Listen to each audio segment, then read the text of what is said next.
The problem is we're just at the very beginning, and I think we're in a phase where we need to try different technologies, we need to support many different ideas, and then see which one is the best. So we're here in Glasgow at COP26, and I'm joined now by the Chief Executive of Swiss Re, Christian Mumenthaler. Christian, thanks for your time. My pleasure. So what have you been spending most of your time here at Glasgow doing?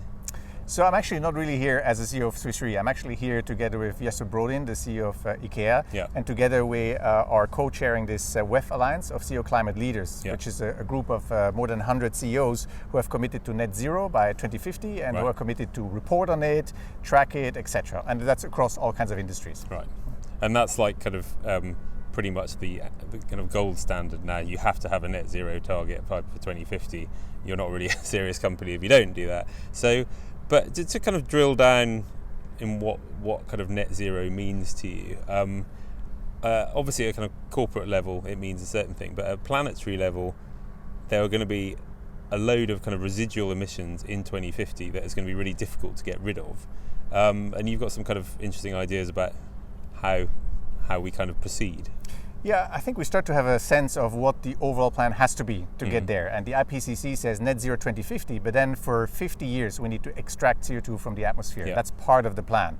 So it means that maybe a third of the emissions we can do through savings, efficiency, technologies that are already existing. And so that's kind of the easier part.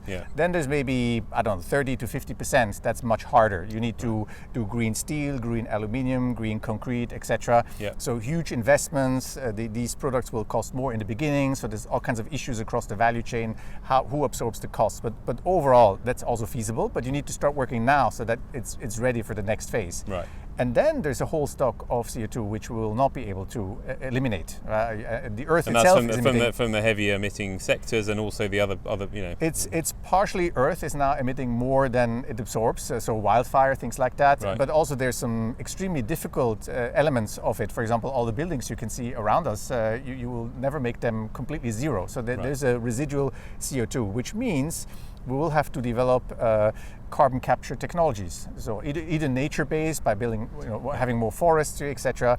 But this will not be enough. There's not enough land for that. There's not enough land in the world to do all of that, is there? So it's a kind of technical thing. Exactly. I know this is far in the future, and so people don't talk about it, but we need to start working now on some of these technologies. We need technology that are super large scale, which extract CO2 from the atmosphere and bind them, let's say, in the rock.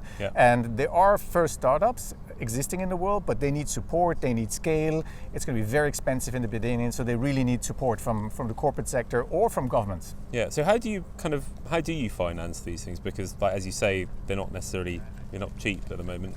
Maybe they will be in the future, but how do you start off? I think the richest countries and the richest companies have to start. So at Swiss Re, for example, the biggest CO2 emission is flying, and so we charge an internal charge of 100 euros per ton, and it will go up to 200 for every ticket that is issued. So we essentially collect the actual money. So we have that kind of money to put against carbon capture or other methods. Now, some of this carbon capture is much more expensive at this stage than 100.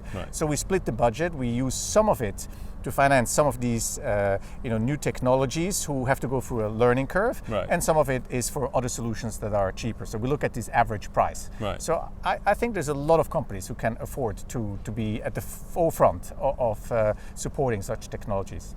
And I mean, there's a lot of different ways of kind of skinning this particular cat. Like you can kind of, carbon capture is one of it, but there's also all sorts of newfangled ideas like direct air capture and things like that. Are there any? What are the kind of technologies that most excite you? Or the problem is we're just at the very beginning, and I think we're in a phase where we need to try different technologies. We need to support many different ideas and then see which one is the best, which one works the best. Direct air capture, there's very few companies, very few startups at this stage. But I think it's too early to close down and say that's the technology. I think we need to be broad. And how do you kind of, ideally you want to be kind of supporting ones that are going to work, but you don't know that. So how do you manage that? Do you just kind of, is it a bit of a scattergun approach? You just back a lot of different things, or what? I think so, yes. So that's one of the work streams we have in the alliance of the CEOs, of 100 CEOs, because all of these CEOs ultimately will have to think about that. And where can I buy, carbon reduction certificates once they exist? Yeah. And so we propose to them to work together to pool our money to fund a whole series of such startups. And so we scan the world, we try to understand what it is, we connect with other bodies that are scanning the world. So we really try to connect with whomever has any intelligence around what kind of technologies are around. We just want to be at the forefront.